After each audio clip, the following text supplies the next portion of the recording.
So let's go ahead and give this a name. I'm going to call it results, so we know exactly what we're talking about. So we've got this search form, we've got this keyword field, we're finding the match every time we press a key down, and we're displaying that in results. So we've named the elements of our page correctly, so we can sort of remember them a bit later on. So like I said, we've got this find match function that we need to create up here. So let's go ahead and open up a script tag, and then go and close our script tag, and the type is obviously text/JavaScript because Ajax is JavaScript and XML. Okay, so now what we're going to go and do is create our function name, which we've called down here find match, so we can just start a new function. Oh, in the wrong place there. So we can start a new function called find match.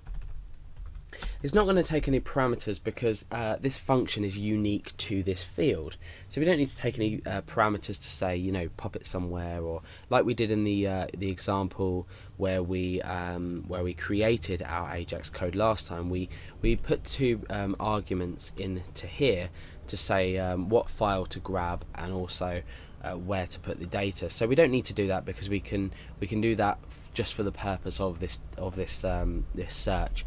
But you're welcome to modify obviously the find match to suit your website's needs. Okay, so the first thing we need to do is check for a request. So we say if window.xml http request. So remember the case sensitivity of this. We've got capital XML and H and a capital R here.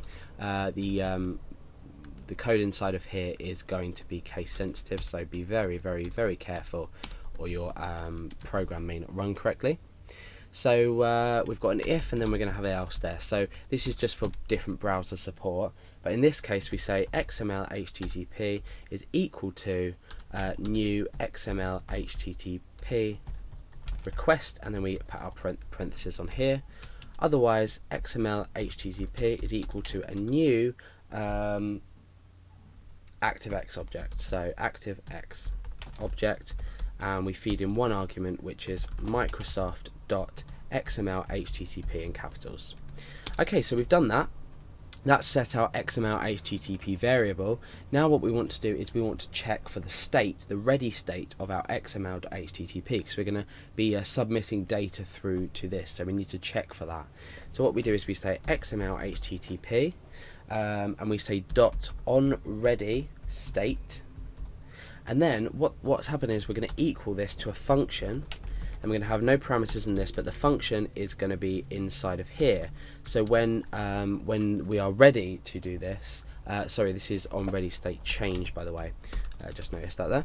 So on the state change of our XML HTTP, which is our XML HTTP request object, we need to complete the function inside of these parentheses.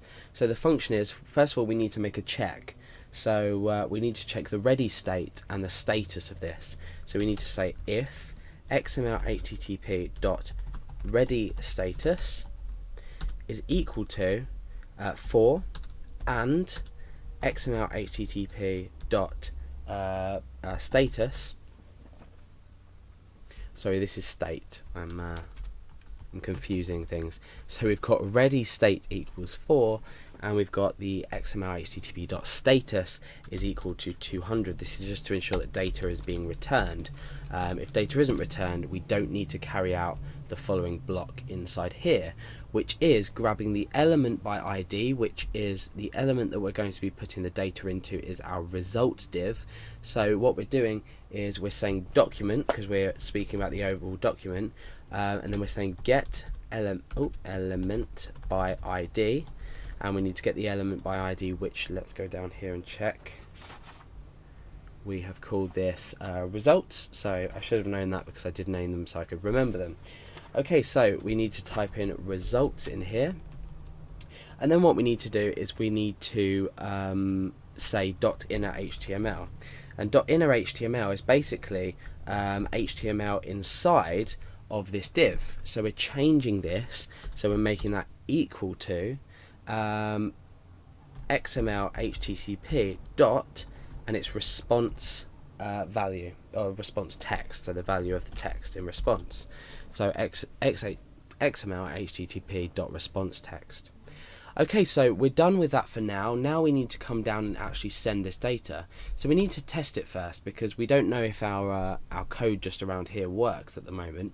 So the first thing we're going to do is XML HTTP, and then we're going to say .open, and you'll remember this from the last tutorial. Hopefully we've got 3 parameters. The first one is the method, so we're using get, and we're going to be using this into this tutorial as well. Now is the file, so we've got up here, we've got search.inc.php. there's nothing in it at the moment, so search.inc.php, and the next is if you want to send this data asynchronously, so we do. So we're going to just type true. By default it's true, so you can leave it out, but I always like to put it just in there. Now we say XML HTTP.send, and we're done. So now what we can do is test this out.